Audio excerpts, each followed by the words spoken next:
discussing some words that describe the theme and the thesis. So next.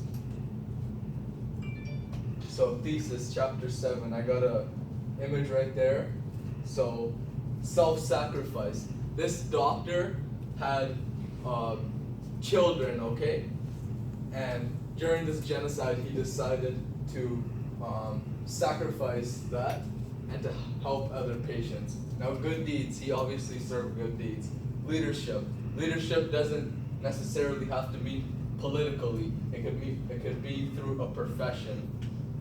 Altruism, which is associated with a lot of these moral obligation, civil obligation, and integrity. These are all traits that applied onto Dr. V. Next. So theme, solidarity / unity, dignity, perseverance, compassion, sympathy, nobility, and democracy. These are all things that are implied to Dr. V during the book.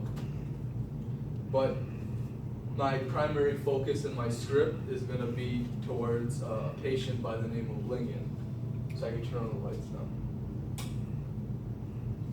Alright, so Lingen was a patient of Dr. V. There's reasonable and legitimate love that brings abundance to Lingen. Theoretically and generally speaking, the love that a parent has for a child is rich and prosperous internally. It is an indescribable feeling within. It signifies joy when your child is born until the end. Altruism lived on in the heart of Lingen. He was spiritually, mentally, psychologically, and physically prepared to maintain his devoted ways as a father and not let go of the rope of dedication and perseverance. It is evident that Lingen had the will to fight for survival and to do everything in his power to get him and his daughter through this vitriolic and vile time of civilization, more specifically the Sri Lankan genocide. Unfortunately, Lingen was subjected to a life-changing injury. During the time of the shelling, Lingen was wounded in the belly. The doctors medically utilized their qualifications in order to treat him to the best of their ability. Subsequently, after the surgery for bullet removal, he was sent home to recover. He was recuperating when one day his 8-year-old daughter experienced a catastrophic injury. She was bit by a snake in their backyard. The fear of anything happening to his daughter tremendously affected his mental and physical health. The fear imposed on Lingen was significant and immense. In the beginning of the chapter, Lingen rushed a young boy to the hospital. He claimed that he was bit by an insect and how he had the belief it was lethal. Dr. V assured him that it wasn't life-threatening. This was a great example of Lingen demonstrating his altruistic nature. Unfortunately, atrocities occur, and this was one of them.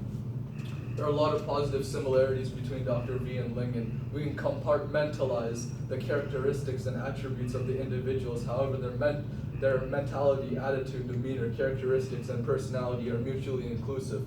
They both devote their lives into helping others. They both demonstrate and present non-cynical features which are unfortunately the opposite from the government. The Sri Lankan government are pathological liars when they denied responsibility for the genocide. To put it into proportions, their lives primarily and mainly consist of self-motives such as personal gratification, wealth, and sick pleasure. It's fair to say that Dr. V and Lingen are superior to the government to a certain extent considering their traits. Lastly, a note from the No Fire Zone in general emphasizes the goodness in Dr. V and Lingen. It implicitly promotes readers to be as dedicated as those characters in some shape, way, or form. Regardless of the profession, that's an irrelevant factor, but it's a question of sacrifices for other people and contributing to positive goodness and solidarity in society and to be a leader, not a follower. Thank you for listening, and thank you for your respect and courtesy.